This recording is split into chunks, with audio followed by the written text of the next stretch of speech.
ஓம்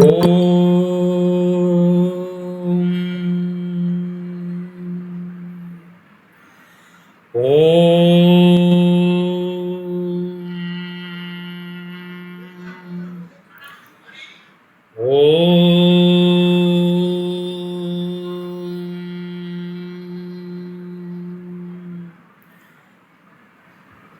ஓம் ஸ்ரீ சாய்ராம்.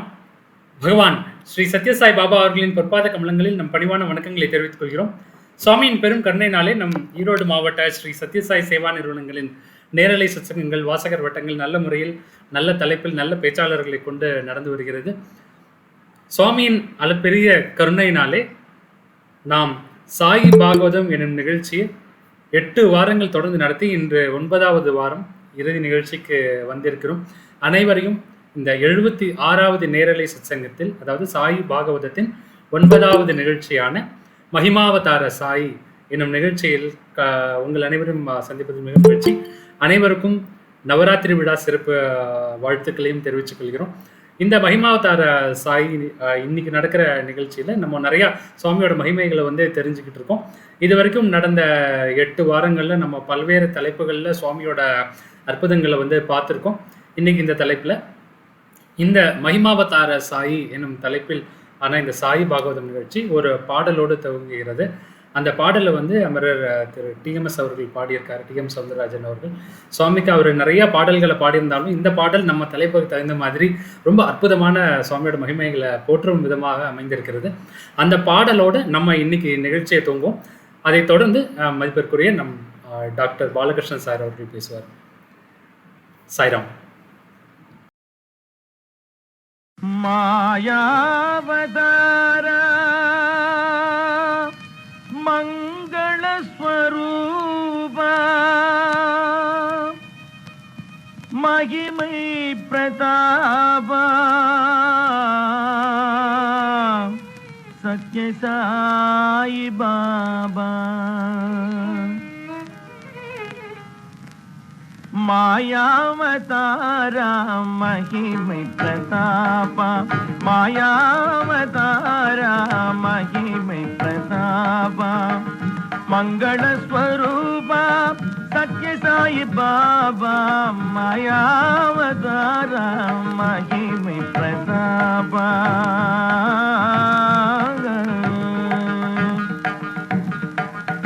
காயனும் மனதை அன்பு கனியாக மாற்று காயனும் மனதை அன்பு கனியாக மாற்று காயனும் மனதை அன்பு கனியாக மாற்று தாயினும் மேலாக அனைத்தே அருள் ஊட்டும் தாயினும் மேலாக அனைத்தே அருள் ஊட்டும் மாயாவதாரா மகிமை பிரதாபா மங்களஸ்வரூபா சத்யசாயி பாபா மாயாவதாரா மகிமை பிரதாபா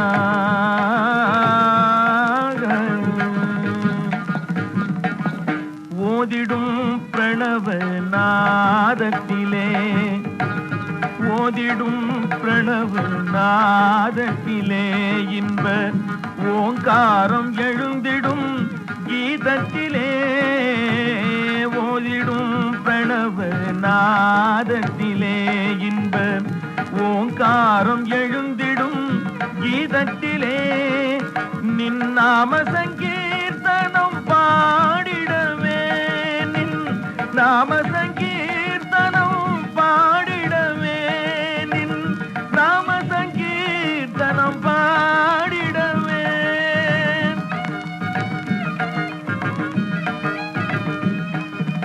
நின் நாம சங்கீர்த்தனம் பாடிடவே தினம் 4 வேதங்களின் சாரமதை விளக்கும் 4 வேதங்களின் சாரமதை விளக்கும் மாயாவதாரா மகிமை பிரதாபா மங்களஸ்வரூபா சத்யசாயி பாபா மாயாவதாரா மகிமை பிரதாபா சத்யசாயி பாபா சத்யசாயி பாபா सत्य साई बाबा, सत्य साई बाबा, सत्य साई बाबा, सत्य साई बाबा, सत्य साई बाबा, सत्य साई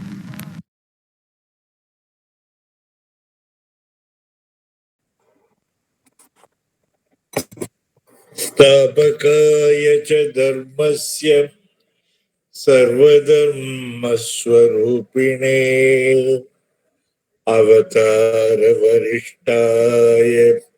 साईनाथाय ते நமः. பகவானுடைய தனிப்பெரும் கருணையினாலே, திவ்ய சங்கல்பத்தினாலே சாயி சச்சரித்தம் என்ற இந்த சாயி பாகவதம் இன்றைய இறுதி நாள் தலைப்பான மகிமாவதர சாயியை எட்டியுள்ளது. அந்தன் சுவாமி தயார் 1995 நான் அப்பொழுது கர்நாடகா மாநிலத்துல தாவணகெரே என்ற ஊர்ல ஒரு பெரிய நூற்பாலை, அங்கு ஒரு 3500 தொழிலாளர்கள் வேலை பார்த்தார்கள். அந்த மில்லுல தொழிலாளர் துறை தலைவனாக இருந்தேன். அதை தவிர ஃபேக்டரி மேனேஜர்னு ஒரு பொறுப்பு வேறு, சட்டப்படியான ஒரு பொறுப்பு, கொஞ்சம் கடுமையான வேலை, 2 சக்தி வாய்ந்த தொழிற்சங்கங்கள். ஆனா பகவானுடைய பேரொழினாலே நல்லபடியாக அந்த வேலையை செய்ய முடிந்தது. ஒரு பெரிய வீடு கொடுத்திருந்தார்கள். அந்த வீட்டுல ஒவ்வொரு வாரமும் வியாழக்கிழமை சாய் பஜன் நடைபெற்றது. ஒரு முறை அங்கு ஒரு விழாவிற்காக திருமதி நாகம்மா கேசவமூர்த்தி என்ற ஒரு முன்னாள் கர்நாடக அமைச்சர் வந்தார்கள். வந்தவர்கள் நம் வீட்டுல சாய் பஜன் நடக்கிறது கேள்விப்பட்டு வீட்டுக்கு வந்தார்கள். அவர்கள் சொன்னார்கள், நீங்கள் இந்த பஜனையை பஜனா மண்டலியாக மாற்றுங்கள், சாய் நிறுவனத்தின் ஒரு அங்கமாக இது இருக்கட்டும் என்று சொன்னார்கள். நானும் சரி என்று சொன்னேன். அந்த சிட்டிலேயே சாய் சமிதி இருந்தது, அது ஒரு ஆலயம், சாய் மந்திர். நானும் முடிஞ்சப்பெல்லாம் போவேன். என்னை பேச சொல்லுவார்கள். எனக்கு கன்னடத்துல அவ்வளவு சரளமா பேச வராது, இருந்தாலும் எதை எனக்கு என்னால முடிஞ்சதை பேசுவேன். இப்படி இருக்கும் பொழுது சாமியினுடைய 70வது பிறந்த நாள் வந்தது. அதற்காக 70 ஏழை ஜோடிகளுக்கு திருமணம் செய்து வைப்பது அப்படின்னு ஒரு தீர்மானம் செய்யப்பட்டது. அதுக்கு நிறைய கமிட்டி எல்லாம் போட்டாங்க. அக்காமடேஷன் கமிட்டி நான் தான் தலைவர். நான் ஒன்னும் பண்ணல. அதுல நிறைய பேர் வந்தார்கள். யாதாளம் கங்காதர செட்டி, டாக்டர் பத்மநாபன், கர்நாடக சாய் நிறுவன தலைவர் தாக்கப்பா அவர்கள், நிறைய பேர் வந்தார்கள். இவர்களுக்கெல்லாம் அக்காமடேஷன், இவர்கள் உதவியாளர்கள் எல்லாம் செய்து விட்டார்கள். சும்மா ஹோட்டலுக்கு போன் பண்ணி சொல்ல வேண்டியது, இடத்துல ரிசர்வ் பண்ண வேண்டியது, அவர்களை ரிசீவ் பண்றது, எல்லாம் நல்லபடியாக முடிஞ்சது. கல்யாணத்துக்கு முன்னால தாக்கப்பா அவர்கள் எங்களை பிருந்தாவனத்துக்கு அழைத்து சென்றார். அங்க சுவாமி என்ன பண்ணினார், சுவாமி கார் அந்த ஒயிட்ஃபீல்டு பங்களாவில இருந்து வெளியில ஒரு இடத்துல ஒரு இடம் இருக்கு, அங்க எங்களை உட்காந்து வச்சார். உட்காந்து வைத்து சுவாமி ஒரு 5 நிமிஷம் எங்க கிட்ட பேசி ஆசீர்வாதம் செய்தார். கல்யாணம் எல்லாம் முடிஞ்சது. பர்த்திக்கு அழைத்து கொண்டு போனார்கள். பர்த்தியில காலம்பர மகிழாஸ்க்கு இன்டர்வியூ, மாலையில எங்களுக்கு இன்டர்வியூ கொடுத்தார். எனக்கு அந்த அறையில ஒரு 3 இடம் கிடைச்சது உட்கார்றதுக்கு. அது பெரிய பாக்கியம். அப்ப அங்க ஒரு பையன் இருந்தான், ஒரு பிராமண பையன். அவன் சாய் மந்திர்ல ஆராதனை அபிஷேகம் எல்லாம் பண்ற பையன். அவன் சொன்னா, நீங்க இங்க மூலையில உட்காரக்கூடாது, நீங்க முன்னால வாங்க அப்படின்னு சொல்லி அவன் உட்கார்ந்த இடத்துக்கு நான் அழைச்சிட்டு உட்காந்து வச்சான். அந்த இடம் சுவாமி சேருக்கு ரொம்ப பக்கத்துல. சுவாமி எடுத்தோன்னு கேட்டார், உனக்கு கன்னடம் வருமான்னு கேட்டார். 67, 68 சுவாமி என்கிட்ட கன்னடத்திலேயே பேசியிருக்கார். அதே மாயாவதார சுவாமி உனக்கு கன்னடம் வருமான்னு கேட்டார். வரும் சுவாமி அப்படின்னு. ஏதாவது கொடுத்தா வச்சுக்கிறியா, ஏன்னா கொட்டுதிரை இட்கொளுத்தியா அப்படின்னு கேட்டார். அப்படியே கையால சுவாமியை வணங்கினேன். கையை சுழட்டி ஒரு மோதிரத்தை வரவழைச்சு சுவாமியை விரல்ல போட்டார். ஏன் இந்த மோதிரத்தை போட்டார் தெரியாது. அன்னைக்கு மாலை எங்கிருந்து கிளம்பி ராத்திரி வேளையில பாவகடான்னு ஒரு இடம் வந்தது. அது கர்நாடகா ஆந்திரா பார்டர். அங்க வழிப்பறித்தவர்கள் ரொம்ப ஜாஸ்தி. எங்கள் வேனை வழி மறித்து விட்டார்கள். மரத்துக்கு மேல எல்லாம் திருடர்கள், நடுவுல கல்லு வேற.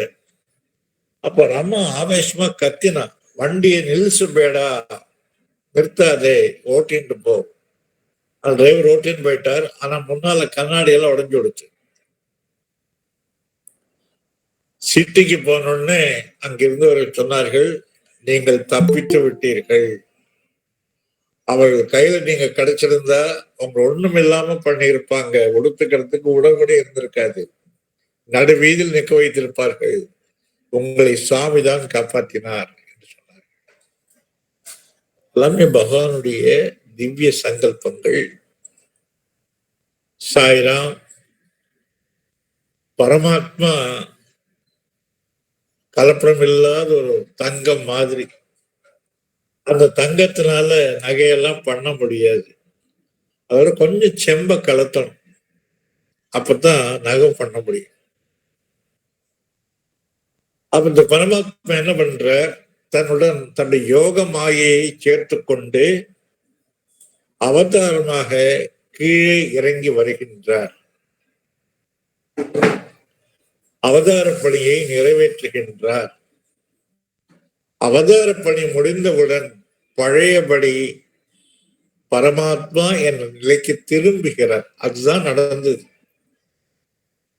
2011 ஏப்ரல் 24 பகவான் தன்னுடைய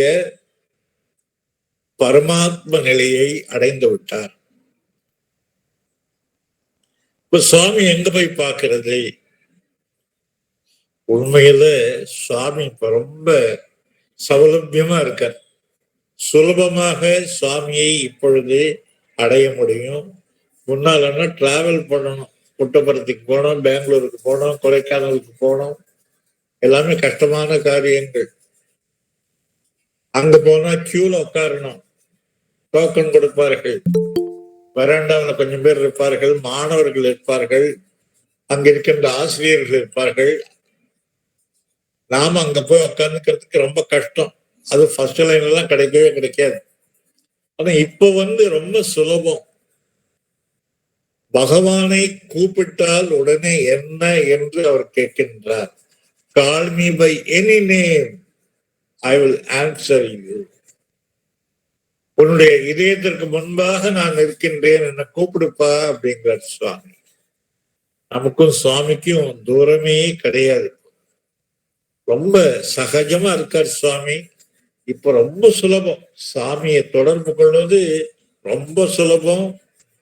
ஒரு நாளைக்கு எப்போவாவது ஒரு வினாடியாவது நாம் சாமி கூட தொடர்பு கொள்ள வேண்டும்.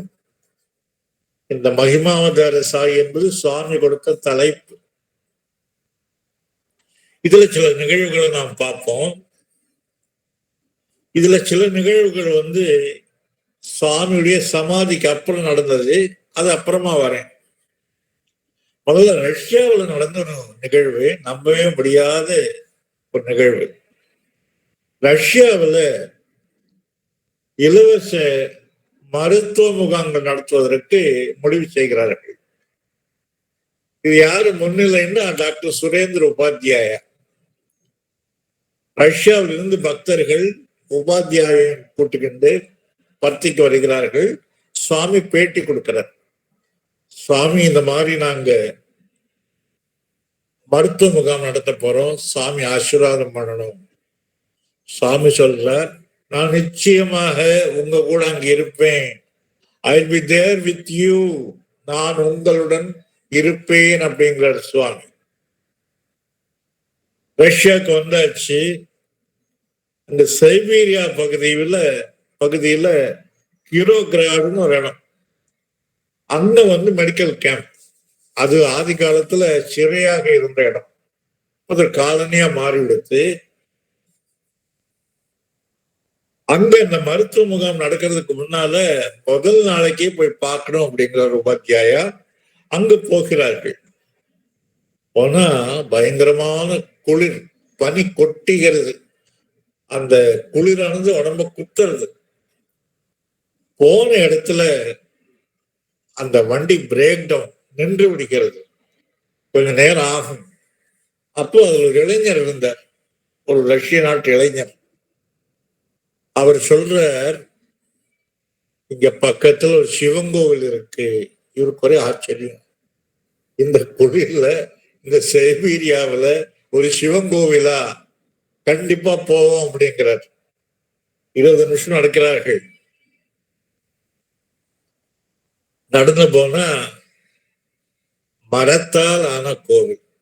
அது இந்த ஊரல் மலை தொடர்பார்கள். அங்க மரத்தால கோவில் செய்யப்பட்டிருக்கிறது. அந்த கோவிலை நெருங்குகிறார்கள். கோவில் நெருங்கின உடனே காதுல இது கேட்ட மாதிரி ஒரு சப்தம், இதுக்கு முதல்ல கேட்ட மாதிரி, அது ஏதோ மந்திரம் மாதிரி இருக்கு. அப்புறம் பார்த்தா அது லிங்காஷ்டகம்.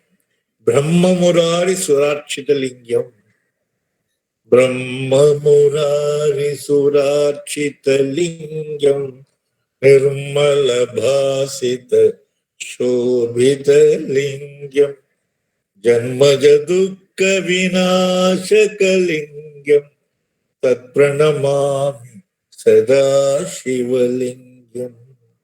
இவருக்கு ஒரே ஆச்சரியம். அங்க சிவன் கோவில் இருக்கிறதே ஆச்சரியம். அங்க போற இடத்துல லிங்காஷ்டகம் மாதிரி யாரோ சொல்லுகிறார்களே அப்படின்னு உள்ள போய் பார்த்தா ஒரு ரஷ்ய பூஜாரி, பார்த்தாலே ரிஷி மாதிரி இருக்கார். அவர் அபிஷேகம் பண்ணிட்டு இருக்கார். லிங்கத்துக்கு அபிஷேகம் பண்ணிட்டு இந்த பிரம்மமுராரி சுவாட்சி லிங்கத்தை சொல்லிக் கொண்டு இருக்கிறார். சின்னதா ஒரு மெழுகுவர்த்தி ஏற்றப்பட்டிருக்கிறது, ஊதுபத்தி, நல்ல பரவசமான ஒரு நிலை. அபிஷேகம் முடிஞ்ச உடனே அந்த பூஜாரி, ரஷ்ய பூஜாரி என்ன பண்றார், இவரிடத்துல தீர்த்த பிரசாதம் கொடுக்கிறார். ஐயா உங்க பேர் என்ன? அவர் சொல்றார், என் பேரு போரிஸ். போரிஸ்ன்னு பேர் அப்படிங்கிறார். அவரே சொல்றார், இந்த போரிஸ் என்பது சம்ஸ்கிருத வார்த்தை, போ ரிஷயா, ஹே ரிஷிகளே என்ற சம்ஸ்கிருத வார்த்தை இப்படி மறிவு விட்டது அப்படிங்கிறது. இப்போ டாக்டர் உபாத்தியாய கேட்கிறார், ஐயா நீங்க இப்போ லிங்காஷ்டகம் சொன்னேளே, நீங்க பாரத நாட்டுக்கு போயிருக்கீங்களா? நான் போனதில்லை. அப்படி உங்களுக்கு யார் சொல்லிக் கொடுத்தார்கள்? இவர் சொல்றார், என்னுடைய குரு, அவர் இங்க வந்தார், ஒருவழி காட்சி கொடுத்தார், விஷன். ஒருவழி காட்சி கொடுத்து இந்த லிங்காஷ்டகத்தை எனக்கு சொல்லிக் கொடுத்தார். யார் உங்க குரு?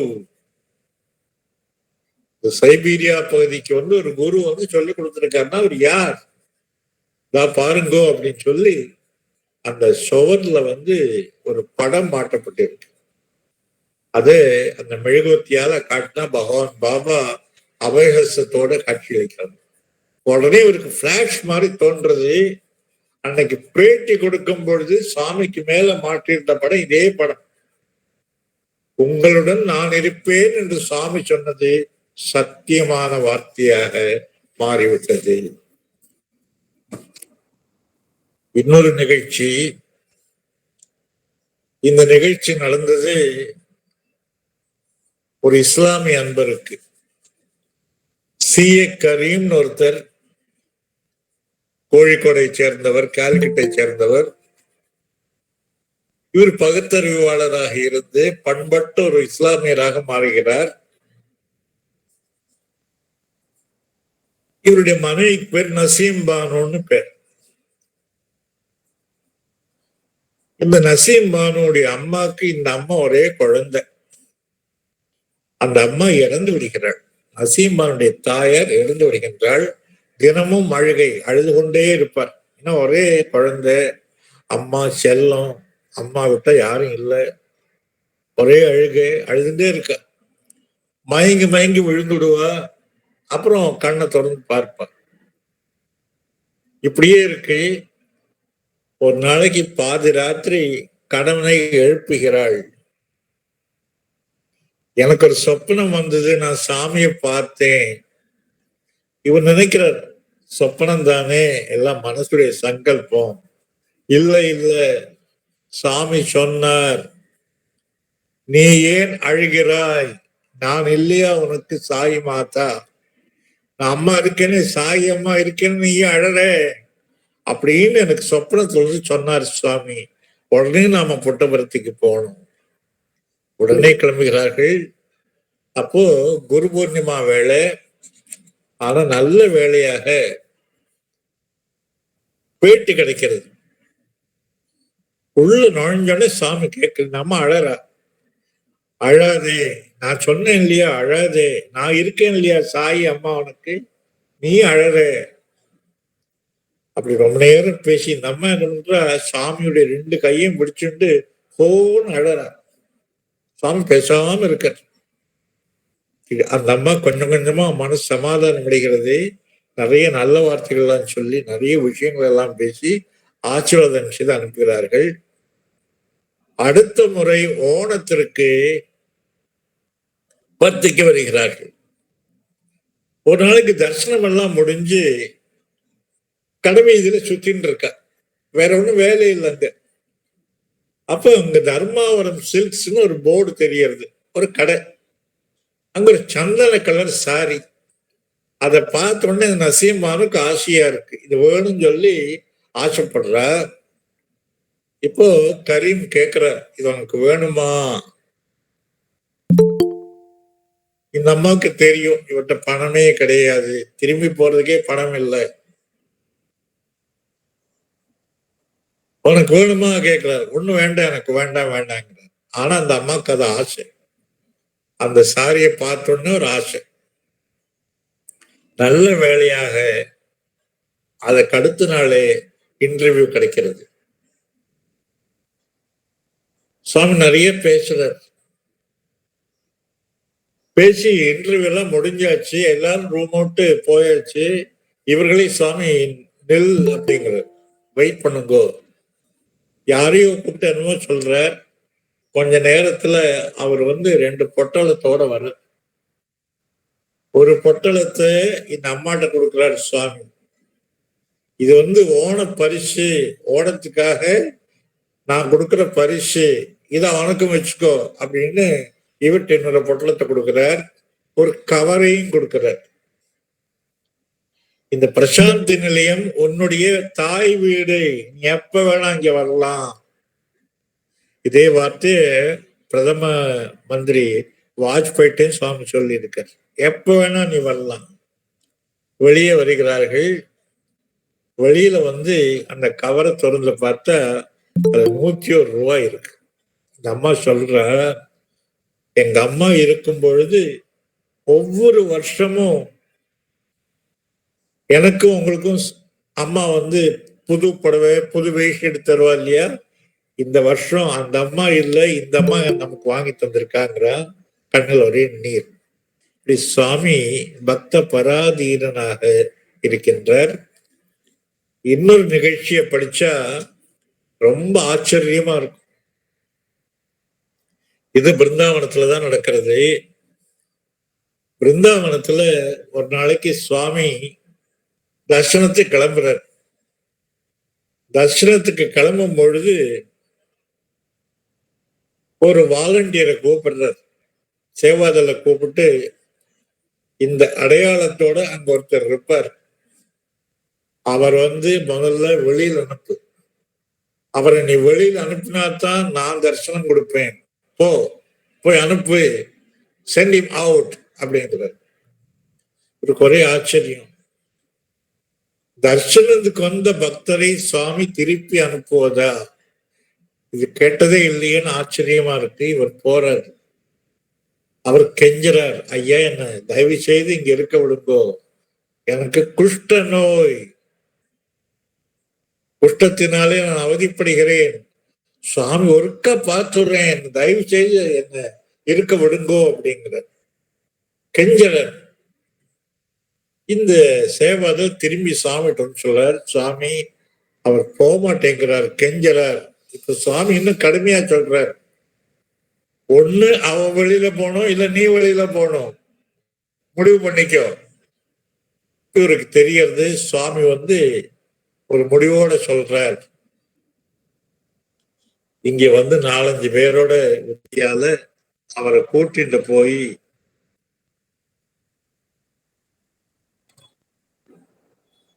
அந்த ரயில்வே கேட் இருக்கு, ஒயிட்ஃபீல்ட் ரயில்வே கேட், அங்க போய் விட்டுட்டு வர.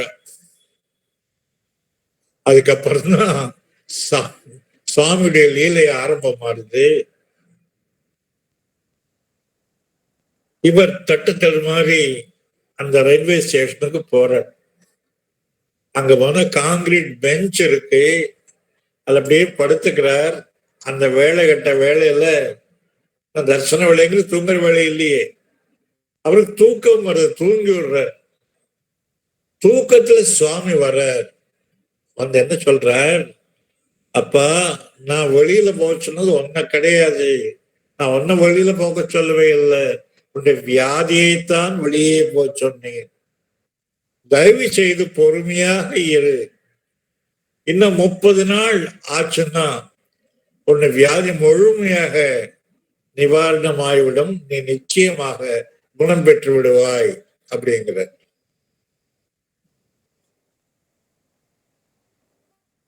அடுத்த நாளைக்கு 30 நாள் ஓடி விடுச்சு.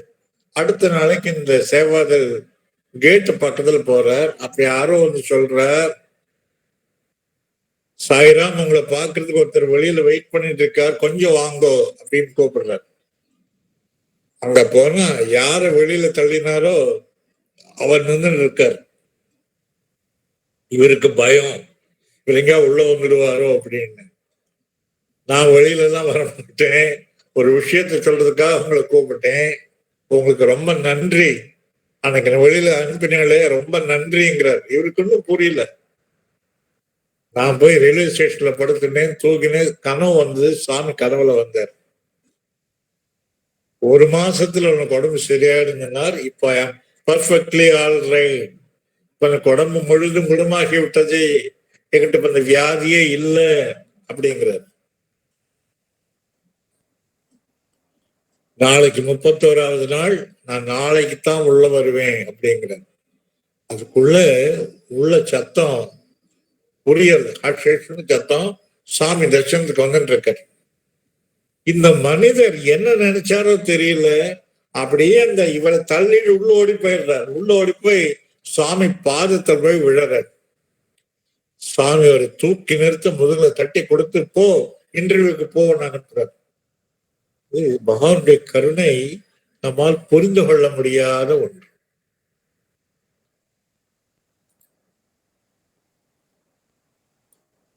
நம்ம நினைச்சுட்டு இருக்கோம் இந்த சாமியை பார்க்கறதுங்கிறது ரொம்ப சுலபமான ஒண்ணு, யாரு வேணா எப்ப வேணா போய் பார்க்கலாம். ஆனா உண்மையில சாமியை பார்ப்பது நம்ம கையில கிடையாது, சுவாமியுடைய சங்கல்பம். இன்று எத்தனையோ பெயர்கள், ஆயிரக்கணக்கான அன்பர்கள், பக்தர்கள் நான் சுவாமியை பார்த்ததில்லையேன்னு வருத்தப்படுபவர்கள் இருக்கின்றார்கள். நாம் எல்லாரும் பாக்கியசாலிகள். அருண் மண்டேல்னு ஒருத்தர், இவர் மத்திய பிரதேஷ்ல இண்டோர்ங்கிற ஊர்ல இருந்தார். அந்த சமிதி கன்வீனர். இவர் வீட்டுல பஜன் நடக்கிறது, வியாழக்கிழமை பஜனை. இந்த சம்பவம் நிகழ்ந்தது 90களின் இறுதியில். வியாழக்கிழமை வசனம் நடக்கும்பொழுது திடீர்னு பார்த்தா புதுசு புதுசா வர ஆரம்பிக்கிறார். யாரோ புதுசு புதுசா வர. இவர் கன்வீனர் இல்லையா, கேட்கிறார், ஐயா நீங்கள் யாரு, எங்கிருந்து வரையில், உங்களுக்கு நான் ஏதாவது உதவி பண்ண முடியுமா, ஏதாவது தகவல் வேணுமா? இவர்கள் சொல்லுகிறார்கள், நாங்கள் இதே ஊர் தான், பஸ் ஸ்டாண்டுக்கு போனப்ப அங்க ஒரு துறவியை சந்தித்தோம். அந்த துறவி என்னை பார்த்து சொன்னார், உனக்கு மன அமைதி வேணும்னா இந்த விலாசத்துக்கு போ சொல்லி என்னை அனுப்பினார், நான் வந்தேன். இதே மாதிரி எல்லோரும் சொல்லுகிறார். நாளுக்கெல்லாம் கூட்டம் ஜாஸ்தியா இருந்து இப்ப என்ன சொல்லுகிறார்கள், ரயில்வே ஸ்டேஷன்ல அவர் துறவியை பார்த்தேன். எல்லாரும் அதையே திரும்ப திரும்ப சொல்கிறார்கள். ஒன்னவர் என்ன பண்றார், தன்னுடைய மகளையும் அழைத்து கொண்டு ரயில்வே ஸ்டேஷனுக்கு போறார். போனா அங்க ஒரு மூலையில இந்த சாமியார் உட்கார்ந்துட்டு இருக்கார். உடனே தன்னுடைய பெண்ணை அவருடைய காலில் விழ சொல்றார். இந்த சாது ஆசீர்வாதம் பண்ணுகிறார். இப்போ மண்டையில் அவர் காலில் விழ போறார். மண்டையில் சாமியாருடைய பாதத்துல விழ போறார். சாமியார் தடுக்கிறார். என்கிட்ட பேசணும்னா 2 கண்டிஷன் இருக்குப்பா. 2 கண்டிஷன். முதல் கண்டிஷன், நீ என் காலில் விழக்கூடாது. 2வது கண்டிஷன், நான் உன் காலில் விழுவேன். பாரத நாட்டுல துறவிகள் காலில் விழுவது சம்பிரதாயம். பகவான் கடத்துடைய நாம துறவிகள் தான் மனசுல வச்சுட்டு இருக்கோம். இந்த துறவி என்னங்க, உன் காலில் நான் விழுவேன், என் கதையை நான் சொல்றேன் அப்படின்னு ஒரு கதையை சொல்றேன். எனக்கு 6 வயசா இருக்கிறத எங்க அப்பா ரிஷிகேஷ்ல சுவாமி சிவானந்தாட்ட அழைச்சிட்டு போய் அவர்கிட்ட என்ன ஒப்படைச்சு விட்டார். அந்த நாள்ல இருந்து எனக்கு சுவாமி சிவானந்தா தான் அப்பா, அம்மா, குரு எல்லாமே. அவர் பெரிய மகான். இப்படி இருக்கிறத கிரீடம் மாதிரி தலைமுடி, அங்கி இதெல்லாம் போட்டு ஒரு இளைஞர் அங்க வர்றார். அவர் யார சொல்லணும்னா பகவான் பாபாவை. ஜூலை மாசம் 1957 சுவாமி ரிஷிகேஷுக்கு செல்கிறார். சுவாமி சிவானந்தா ஆசிரமத்துக்கு செல்கிறார். சுவாமி ரிஷிகேஷுக்கு வந்த உடனே இந்த சிவானந்தா அப்போ உடல்ல நலம் இல்லாம இருக்கார். சுவாமி என்ன பண்றார், கையை சுழட்டி 108 ருத்ராட்ச பீஜங்களை வரவழைச்சு அதில் தங்கத்துல கோர்த்து அழகான மாலையாக பண்ணி இவர் கழுத்துல போடுறார். அற்புதமா இருக்கு மாலை. நிறைய விபூதி வரவழைச்சு இவருடைய நெத்தியில எல்லாம் தடவறார். அந்த விபூதி அருமையா வேலை செய்யறது. சுவாமி இங்கிருந்து போறதுக்குள்ள இவருடைய வியாதி எல்லாம் போயிடுறது. இந்த பையன் பார்க்கிறான், இந்த சுவாமி சிவானந்தா அவருடைய மகான் இந்த இளைஞர் காலில் விழல. இது யார் தெரியுமா, இவர்தான் பகவான் கிருஷ்ணர், நான் தெரிந்த கிருஷ்ணர் இவர் தான் சொல்லி அவர் காலில் விழுறார். இவருக்கு ஒரே ஆச்சரியம், புரியல. சுவாமி வரார், திரும்பி போயிடுறார். அப்போ என்ன பண்ற வழக்கம்னா, நல்ல வெயில் காலம் வந்துடுன்னா அந்த இமயத்துக்கு போயிடுவார்கள். அங்க கொஞ்சம் குளிரா இருக்கும். பழையபடி விண்டர் சீசன் வந்தா இந்த ஆசிரமத்துக்கு போயிடுவார்கள். ஒரு தடவை இமயமலையில இருக்கிற வேளையில இவருக்கு தீப்பெட்டி தேவைப்படுகிறது. கையில் தீப்பெட்டியில எங்க போய் வாங்குறது, நிறைய நடக்கணும். அந்த பனிக்கால நிறைய தூரம் நடக்கணும். அந்த வேலை சுவாமி கண்ணால் நிற்கிறார். இந்த அப்பா தீப்பெட்டி கொடுத்தார். அது மட்டும் தேவைகளை சுவாமி நிறைவேற்றி வைக்கின்றார். அது மட்டுமல்ல, இவர் எப்பெல்லாம் தியானம் பண்றாரோ அப்பெல்லாம் பூர்வ மத்தியில் சுவாமி ஆசீர்வாதம் நாட்கள் சுவாமி சிவானந்தா சமாதி அடைந்து விட்டார். இவருக்கு இப்ப இந்த சுவாமியை பார்க்கணும்னு ஆசை, பகவான் பாபாவை பார்க்கணும். அவர் இங்க எங்க இருக்காரு, எங்க இருக்காருன்னு தேடுறார். சொல்லுகிறார்கள் அவர் இங்கெல்லாம் கிடையாது, அவர் சவுத் இந்தியாவில் இருக்கார், தென்னிந்தியாவில் தென்னாடுடைய சிவனையை போற்றி தென்னாட்டில் இருக்கார், நீ மட்ராஸுக்கு போய் பாரு அப்படிங்கிறார். இங்க இருந்து மட்ராஸுக்கு வர, மட்ராஸ் பார்த்தா அது பெரிய ஊரு, அவருக்கு ஒண்ணுமே புரியல. தேடி தேடி தேடி பார்க்கிறார். ஒரு இடத்துல சுவாமியுடைய படம் மாட்டப்பட்டிருக்கு, அங்க போய் கேட்கிறார், ஐயா இவர் எங்க இருக்காரு, எனக்கு இவரை பார்க்கணுமே. அவ சொல்ற, இவர் இருக்கிற இடம் புட்டபர்த்தின்னு பெயர், இங்கே தர்மாவரம் ஊருக்கு போ, அங்க இறங்கி விடு, இறங்கி வெளியில வந்தா நிறைய பஸ் இருக்கும், பஸ்ல புட்டபர்த்திக்கு போலாம். நம்ம ஈஸியா சொல்லிடுறோம், எப்படி புட்டபர்த்திக்கு போறது, கார்ல போலாம், பஸ்ல போலாம், ட்ரெயின்ல போலாம், பிளைட்ல போலாம். இவர் அதே மாதிரி நினைச்சுட்டு இருக்காரு. வந்துட்டார் தர்மவரம் வந்து இறங்கினா ராத்திரி வேலை, இனிமே பஸ் எல்லாம் கிடையாது, புட்டபர்த்திக்கு நாளைக்கு தான் பஸ். இவர் என்ன பண்றார், அங்கேயே தங்கிக்கிறார். இவர் என்னங்கிறார், அந்த தர்மாவரம் ஸ்டேஷன்ல இருக்க அந்த காங்கிரீட் பெஞ்ச் வந்து அந்த பனிப்பாறையை விட எனக்கு சுகமா இருந்தது, பஞ்சுமெத்த மாதிரி இருந்தது, நான் அங்கேயே படுத்துன்னு விட்டேன். காலம்புற எழுந்திருக்கிற, என்னது பாரு ஒரே இருட்டா இருக்கு, என்ன இப்படி இருட்டா இருக்கு, நேற்றுக்குள்ள ஒரே வெளிச்சமா இருந்து கண்ணை திறந்து பார்த்தா இவர் குகையை விட்டு வெளியில வந்திருக்காரு. ரிஷிகேஷ்ல இவர் இருந்த குகைக்கு வெளியில வந்து தேடிட்டு இருக்காரு. இதுக்கு ஒரே ஆச்சரியம், நாம அங்கேருந்து இங்க வந்தாச்சே, தென்னிந்தியாவுக்கு வந்தாச்சே, ஏன் பழையபடி குகைக்கு வந்துட்டோம்? அப்ப காதல் ஒரு குரல் கேட்கறது, ஆச்சரியம், ஆகாசவாணி கேட்கறது, குழந்தை உனக்கு இன்னும் டைம் வரலப்பா, டைம் வரும்பொழுது நான் அவனை புட்டபர்த்தி கூப்பிட்டுக்கிறேன். அவர் சொல்றார், நான் சுவாமியை பார்த்தது கிடையாது, அவர்கிட்ட பேசினது கிடையாது, அவரை தொட்டது கிடையாது, உனக்கு எல்லா பாக்கியமும் கிடைச்சிருக்கு, ஸ்பர்சனம், சம்பாஷணம் எல்லாமே கிடைச்சிருக்கு. இப்ப யாரு பாக்கியசாலி, உங்கால் நான் விடுறேன் அப்படின்னு ஒரு காலில் விழ போறேன். சாமியுடைய அந்த தர்சனம், அந்த சம்பாஷணம் இதெல்லாம் வந்து கிடைக்க முடியாத பெரிய பேரு, இதெல்லாம் நிறைய பேரு கிடைச்சிருக்கு. நாம வந்து சாமிக்கு நன்றியை சொல்ல வேண்டும். இன்னொரு சம்பவம் சாயிராம், சாயிரம் டைம் ஆறுது. நான் வந்து சாமியுடைய சமாதிக்கு அப்புறம் நடந்த 3 நிகழ்வுகளை சொல்லி முடிச்சுக்கிறேன். 27 செப்டம்பர் 2011 அங்க ஒரு சாய் பக்தர், புட்டபர்த்தியில ஒரு சாய் பக்தர், அவருக்கு அவருடைய நண்பர் சொல்றார், என் பையனை நேற்றுக்கு பார்த்தேன், அவன் பத்தியில பிரைமரி ஸ்கூல்ல படிக்கிறான், அவனை பார்த்தேன், சாமி வந்தாராம்.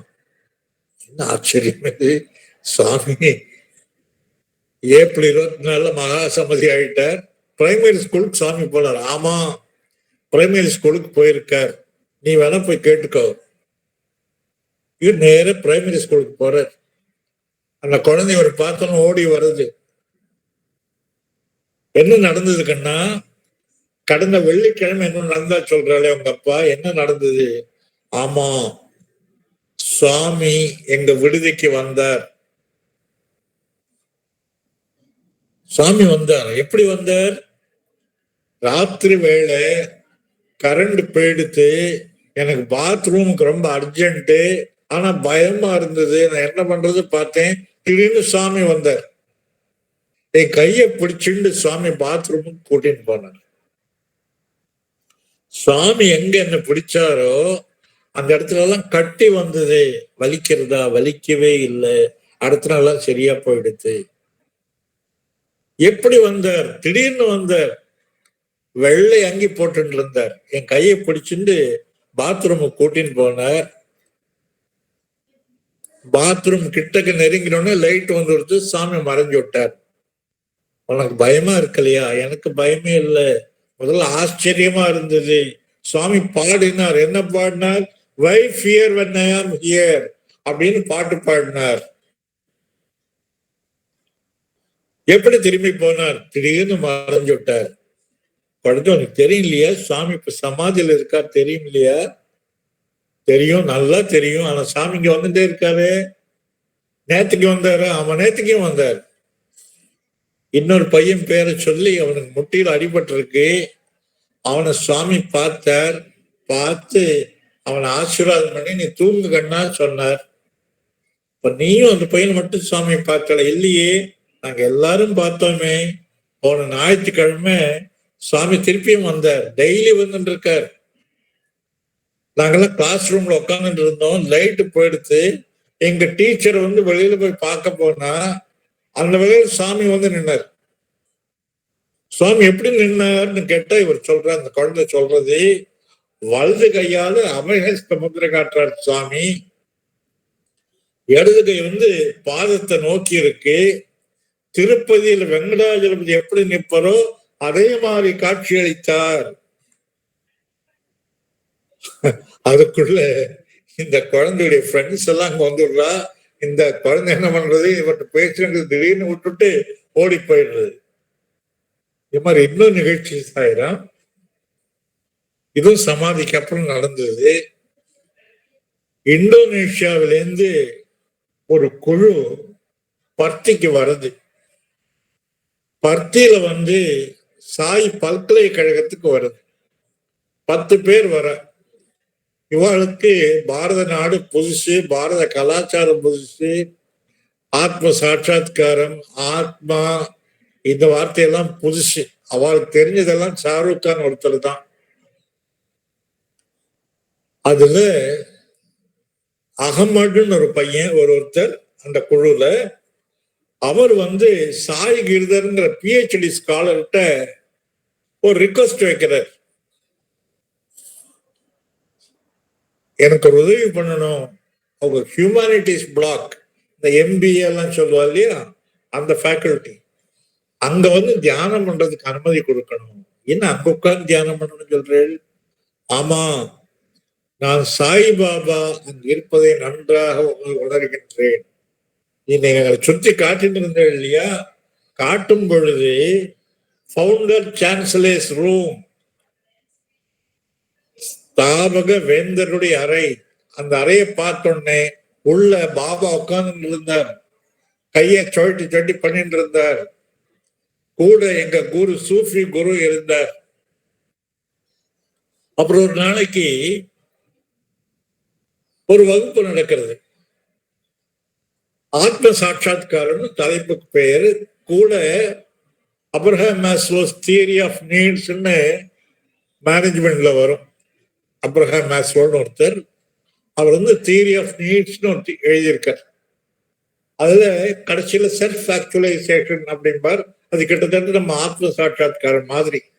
அதை பத்தி பேசி உங்கள் கருத்தை சொல்லுங்கள் அப்படின்னு சொல்லுகிறார்.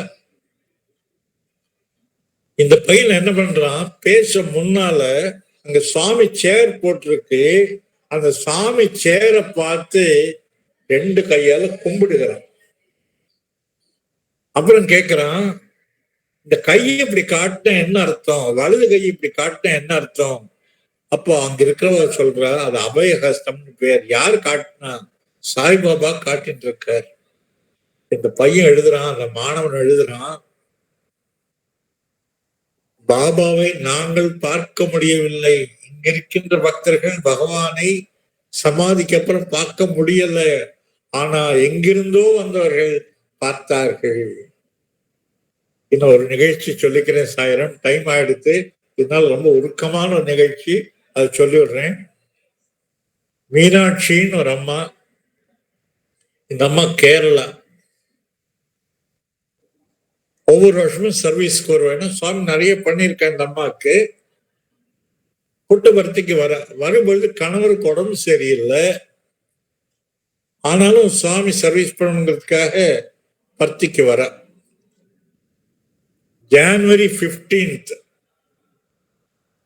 2014 நினைக்கிறேன், வருஷம் சரியா ஞாபகம் இல்லை. 2014 என்னுடைய ஞாபகம். இந்த அம்மாக்கு மலையாளத்தை தவிர எதுவுமே பேச வராது. அதனால தென்னிந்திய கேண்டீன்ல இந்த காய்கறி நறுக்கிற வேலையை கொடுக்கிறார்கள்.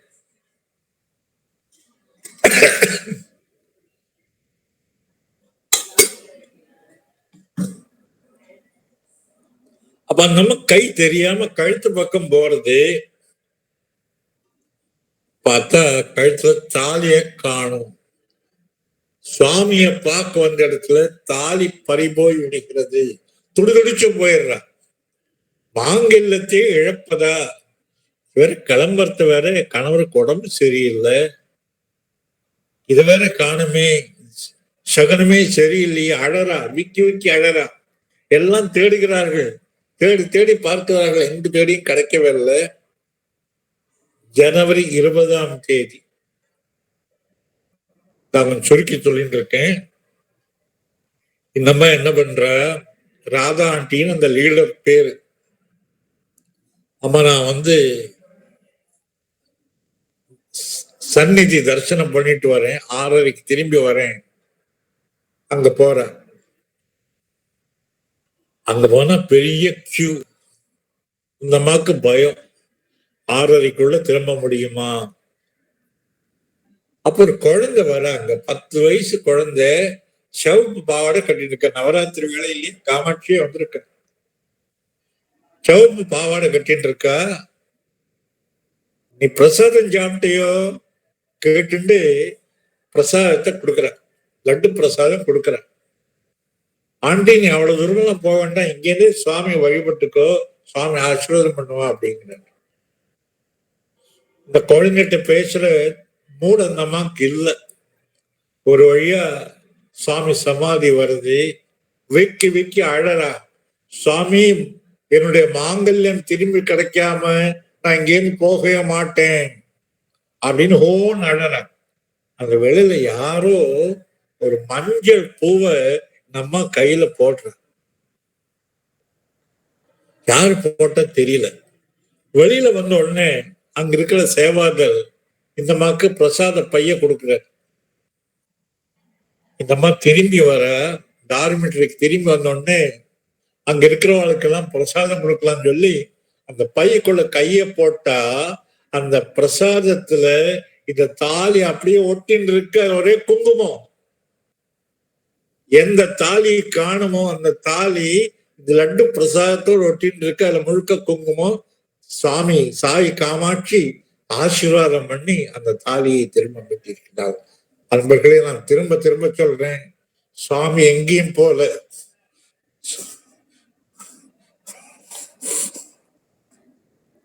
சுவாமி நம்ம கூடயே இருக்க. ஒவ்வொரு ஒவ்வொரு ஒவ்வொரு வினாடியும் சுவாமி நம்ம கூடயே இருக்கார். கூப்பிட்ட குரலுக்கு என்னென்று கேட்கிறார். இந்த 9 நாள் ஒரு யாகம் மாதிரி பண்றதுக்கு சுவாமி எனக்கு அனுமதி கொடுத்திருக்கார். இது ரொம்ப என்னோட பெரிய பாக்கியமா நான் நினைச்சுக்கிறேன். இந்த ஒவ்வொரு நாளும் நீங்க அத்தனை பேரும் இதை கேட்டது என் மனசுக்கு ரொம்ப சந்தோஷம். உங்களுக்கு எல்லோருக்கும் இங்கே வணக்கங்கள். பகவானுடைய பரிபூர்ண ஆசி உங்கள் எல்லோருக்கும் கிடைக்க வேண்டும். எல்லோரும் நன்றாக வாழ வேண்டும். அனைத்து உலகம் நன்றாக இருக்க வேண்டும். ஜெய் சாய்ராம். சாய்ராம்.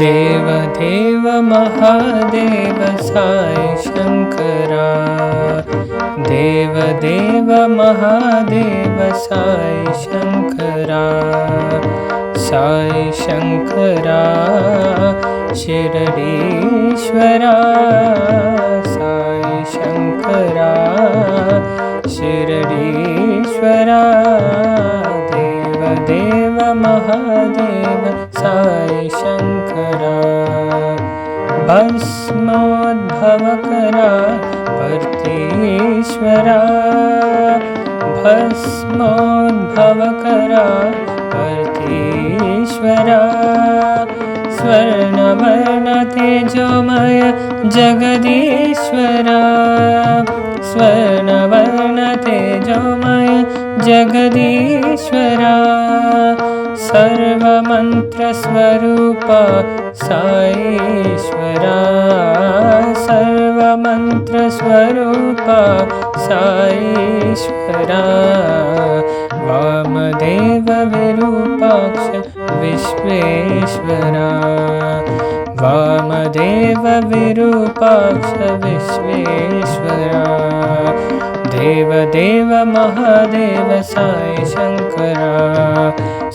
शङ्करा शिरडीश्वरा देवदेव महादेव साई शङ्करा भस्मोद्भवकरा पार्थीश्वरा स्वर्णवर्णतेजोमय जगदीश्वरा सर्वमन्त्रस्वरूपा साईश्वरा सर्वमन्त्रस्वरूपा साईश्वरा वामदेव विरूपाक्ष विश्वेश्वरा वामदेव विरूपाक्ष विश्वेश्वरा देवदेव महादेव साई शङ्करा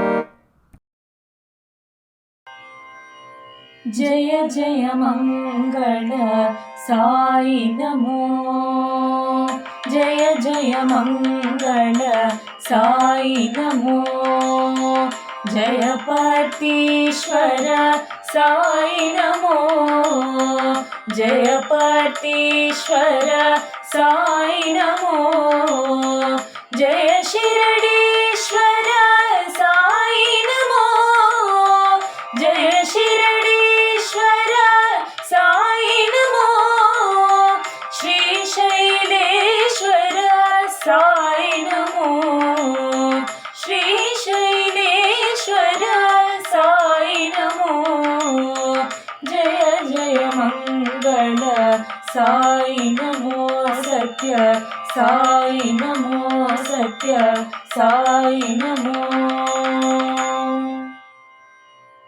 जय जय मंगल साई नमो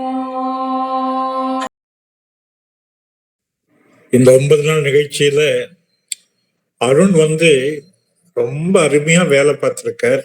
அவருடைய துணை இல்லாம இந்த நிகழ்ச்சி நடந்திருக்காது. அவருக்கு பரிபூர்ண ஆசீர்வாதங்கள். அதே மாதிரி குழந்தைகள் சத்யா, சாயி, பிரியதர்ஷினி, காவ்யா, விஜய் சாயி, சாய் பிரசாத், அதே மாதிரி விஜய் பாலாஜி, காயத்ரி எல்லோரும் அருமையாக பாடினார்கள். எல்லோருக்கும் என்னுடைய பரிபூர்ணமான ஆசீர்வாதங்கள். எல்லோரும் க்ஷேமமாக இருக்க வேண்டும். Sairam Sairam. Thank you so much Sairam. Sairam குறிப்பிட்ட மாதிரி இந்த 9 வாரங்களுமே நமக்கு ஒரு யஜ்ஞம் மாதிரி தான் நடந்தது. இன்னைக்கு நம்ம அதுக்கு தகுந்த மாதிரி நம்ம இப்போ வேத புருஷ சப்தாக ஞான யஜ்ஞம் பத்தியில் நடந்துகிட்டு இருக்கு இந்த 7 நாள். ஸோ இந்த டியூரேஷனில் நம்ம நிறைவு செய்திருக்கிறது, இந்த சாய் பாகவதம் நிகழ்ச்சி நிறைவடைந்திருக்கிறது. உண்மையிலேயே ஒரு பூர்ணாகுதி சுவாமிக்கு பண்ண மாதிரி ஒரு ஃபீலிங் கிடைக்கிறது. நம்ம ஒரு நிறைய ரேடியோ சாய் ஆர்டிக்கலில் கேட்கும்போது சாய்ராம் அதில் அந்த கோஆர்டினேட் பண்ணுறவங்க சில இதை குறிப்பிடுவாங்க. ப்ரொஃபஸர் கஸ்தூரி மாதிரி, அப்புறம் பெத்தபூட்டம்மா மாதிரி, அப்புறம் நிறைய பேர் நம்ம சுவாமியோட மிஷனில் ஒரு பெரிய ரோல் எடுத்து அவங்க நடத்தியிருக்காங்க. எப்படி சுவாமி அவதாரம் பண்ணுறாரோ அவருக்கு யாரெல்லாம் கூட வேணுமோ அவங்க எல்லாரையும் சுவாமி கூட வச்சுக்கிட்டு அந்தந்த ரோலை ப்ளே பண்ண வைக்கிறார் அப்படிங்கிறது நமக்கு பிரத்யட்சமாக தெரியறது. அந்த மாதிரி நமக்கு டாக்டர் பாலகிருஷ்ணன் சார் அவங்க நம்ம மாவட்டத்துக்கு கிடைச்சது நம்மளோட பெரிய பாக்கியம். ஏன்னா இவ்வளோ நிறையா மிராக்கிள்ஸ், இவ்வளோ சுவாமியோட இன்ஃபர்மேஷன், சுவாமியோட கருத்துக்கள், சுவாமி நம்மளை எப்படி அவர் ஃபார்ம் பண்ணணும்னு நினைக்கிறாரோ அந்த விஷயங்கள் எல்லாம் நிறைய மற்ற மொழிகளில் நிறையா சத்சங்கம் நடந்திருக்கு. இங்கிலீஷ்லேயோ, ஹிந்திலேயோ, தெலுங்குலேயோ நிறையா இருக்குது. தமிழ்ல வந்து நமக்கு நிறைய கம்மியா இருக்கோ அப்படின்னு தோணுது. ஏன்னா நமக்கு வந்து இந்த மாதிரி விஷயங்கள் எல்லாம் நமக்கு தமிழ்ல கொண்டு வந்தா நிறைய நல்லா இருக்கும் அப்படின்னு நம்ம நினைக்கும்போது, டாக்டர் பாலகிருஷ்ணன் சாய்ராம் அவங்க ஒரு பெரிய ஒரு ரோல் எடுத்து இந்த 9 வாரங்கள் இதை வந்து நமக்கு நடத்தி கொடுத்துருக்காரு. Starting from the first week அவதார வைபவம், 2வது வந்து பாலகாண்டம், 3வது பகுதி அவதார பிரகடனம், 4வது பகுதி ஷிரடி சாயி பர்த்தி சாயி, 5வது பகுதி சர்வதேவதா ஸ்வரூபன், 6வது பகுதி பரமம் விசித்திரம் லீலா விபூதிம், 7வது பகுதி லீலா நாட்டக சாயி, 8வது பகுதி எந்நாட்டவர்க்கும் இறைவா போற்றி, இன்று 9வது பகுதியாக மகிமாவதார சாயி என் சுவாமியின் மகிமைகளை வந்து நம்ம ரொம்ப அருமையாக பார்த்துருக்கோம். இந்த 9வது வாரத்திலையும் நம்ம நிறையா சிறப்பு இருக்குது. டைம் கம்மியாக இருக்கிறதுனால நான் 1-2 மட்டும் சொல்லிக்கிறேன் சார். மீதி வந்து நீங்கள் கண்டிப்பாக மற்றவர்கள் அவங்களோட கருத்துக்களை தெரியப்படுத்தணும்னு நம்ம கேட்டுக்கிறோம். நமக்கு ரொம்ப நிறைய இன்ஸ்பிரேஷனாக இருந்தது. சாய்ராம் ஸ்டார்ட் பண்ண மாதிரி 1995 கர்நாடகாவில் அவங்க இந்த 70 ஜோடிகளுக்கு மேரேஜ் அரேஞ்ச் பண்ணியிருந்தாங்க சுவாமி 70th பர்த்டேக்கு. அது முடிஞ்சு இன்டர்வியூ கிடச்சிது. கடைசியில் உட்கார்ந்துருந்தவரை முன்னாடி சுவாமி வந்து ஒருத்தர் மூலமாக உட்கார வச்சு அவருக்கு ரிங் ப்ரெசென்ட் பண்ணி அது மூலமாக நிறையா பேர்த்த அவங்க கூட வந்த அனைவரையும் ஒரு ராபரியிலேருந்து சேவ் பண்ணதில் ஆரம்பித்ததுலேருந்து நம்ம நிறையா மற்ற லீலைகளை பார்த்தோம், சுவாமியோட மகிமைகளை பார்த்தோம். அவர் சாய்ராம் குறிப்பிட்ட மாதிரி எப்படி தங்கத்தில் செம்பு கலந்தா நமக்கு வந்து அது ஆர்னமெண்ட்டாக போட்டுக்க முடியுமோ, அதே மாதிரி சுவாமி வந்து அவரோட பரிபூர்ணத்திலேருந்து கீழே அவதாரம்ங்கிறதுல மாயை கலந்து வராருன்னு நம்ம எல்லாருக்கும் அந்த மாயை கொடுத்துருக்காரு. ஆனாலும் நம்ம சுவாமியை கெட்டியாக பிடிச்சிக்கணுங்கிற மெசேஜை சாய்ராம் சொல்லியிருந்தாங்க. தொடர்ந்து நிறைய மெசேஜஸ் இருந்தது. பட் நீங்கள் எல்லோரும் உங்களோட கருத்துக்களை அண்ட் கேள்விகள் இருந்தால் தெரியப்படுத்தணும்னு ரெக்வஸ்ட் பண்ணி கேட்டுக்கிறோம். சரி, நமக்கு இன்னொரு 5 minutes ஜாஸ்தியானாலும் பரவாயில்ல, நிறைவு பகுதிங்கிறதுனால கேள்விகள் இருந்தால் முழுமையாக நீங்கள் கேட்கலாம், கருத்துக்களை தெரியப்படுத்தலாம். சாய்ராம். சாய்ராம், டாக்டர் கோவிந்தராஜ் பேசுறேன். சாய்ராம். சாய்ராம். ரொம்ப அற்புதமா இருந்தது. கேட்டலேன் என்று நிறைய பேர் படிக்கிறது குறைஞ்சு விட்டது. அதனால நீங்க இந்த மாதிரி சத்சங்கத்துல சொன்னது ரொம்ப சிறப்பா இருந்தது. ரொம்ப சந்தோஷம். ஒரு கோயின்சிடென்ட்டா நாங்களும் இப்ப தபோவனன் ஒரு குரூப் இருக்கு, உங்களுக்கு தெரிஞ்சிருக்கலாம், முதலே சொல்லியிருந்தேன். ஆமா சார். பாகவத வாகினி படிச்சுட்டு இருக்கோம். 37வது அத்தியாயம் இந்த வாரம் படிக்கிறோம். இன்னும் 5 அத்தியாயம் இருக்கு. கரெக்டா இந்த டைம்ல நீங்க இதையும் பேசிட்டே இருந்தீங்க, நாங்க அதை கம்பேர் பண்ணி பாக்குறதுக்கு வாய்ப்பு இருந்தது.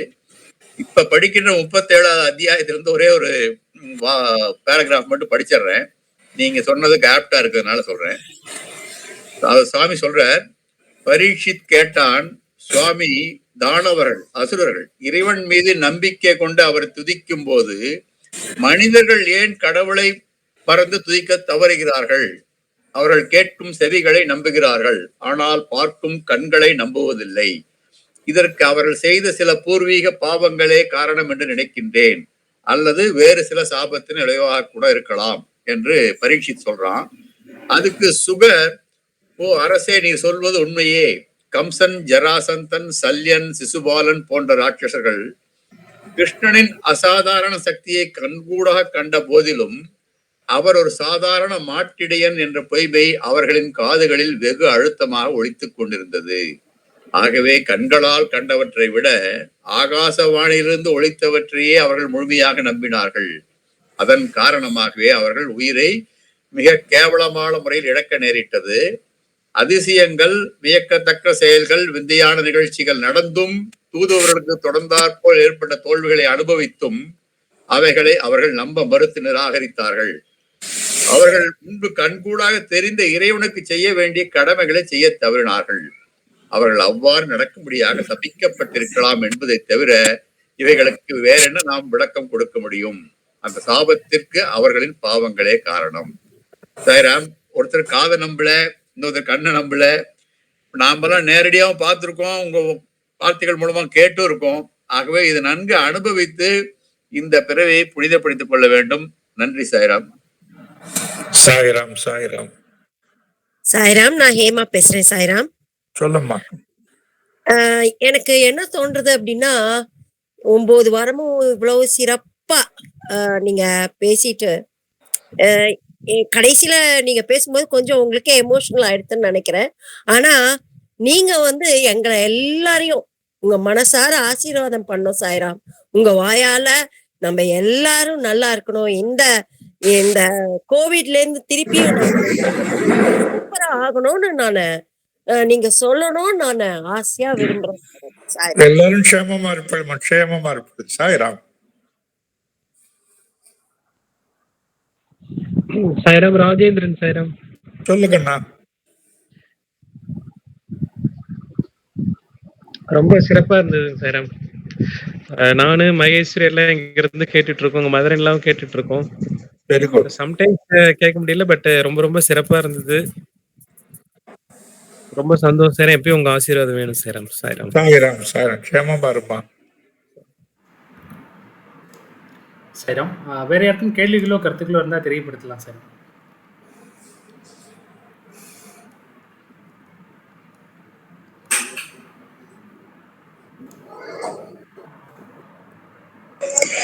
சாய்ராம். நான் சித்ரா சாய்ராம் பேசுறேங்க. சொல்லும்மா. ரொம்ப நல்லா இருந்ததுங்க சாய்ராம். இவ்வளோ வருஷமா பாஸ்ட்லயும் நம்ம சுவாமி கூட தான் இருந்தோம். அட் ப்ரெசன்ட் உங்க கூட இருக்கும் போதும் சுவாமி கூடயே இருக்கோம். ஃபியூச்சர்லும் நம்ம எல்லாரும் இதே மாதிரி எப்பயுமே சுவாமி கூடயே இருக்கணும், சுவாமி நம்ம கூட இருக்கணும் அப்படிங்கிறது நம்ம. Thank you Sairam. Sairam. Sairam. Sairam.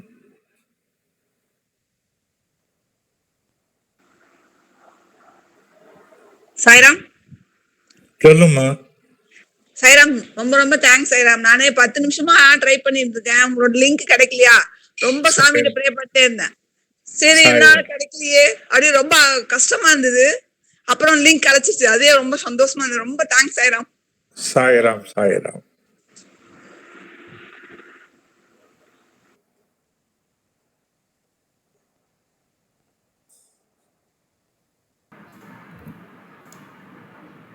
Thank you so much Sairam.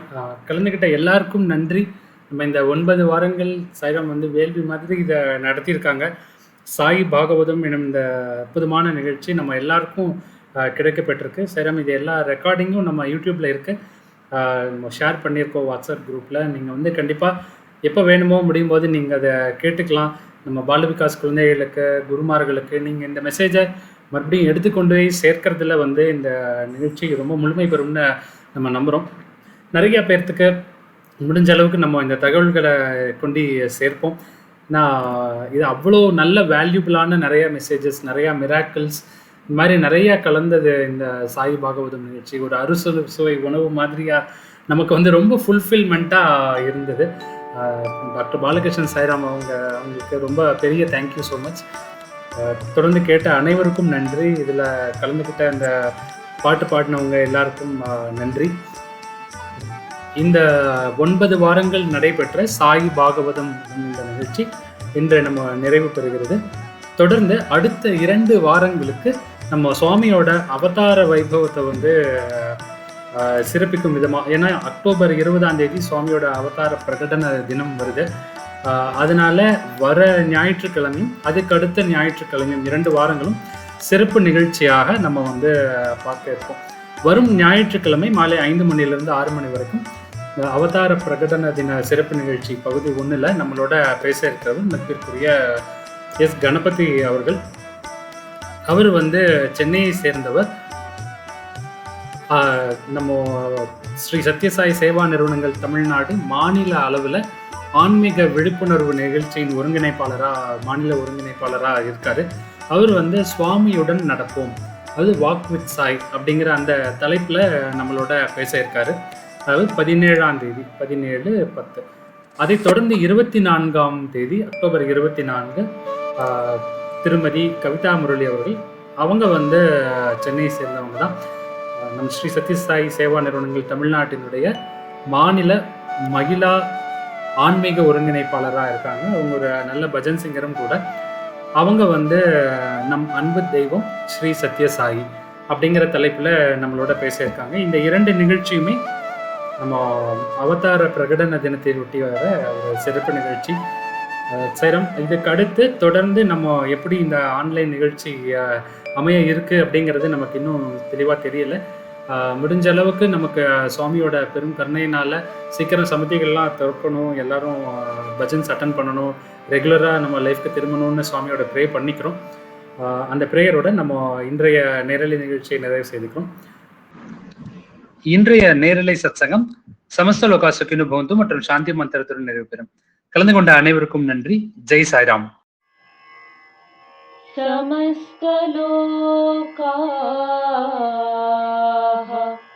सुखिनो भवन्तु समस्तलोकाः सुखिनो भवन्तु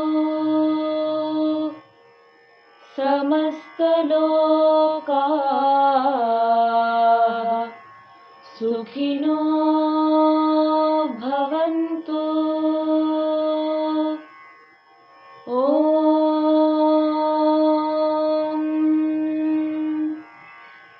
शान्ति शान्ति शान्तिः।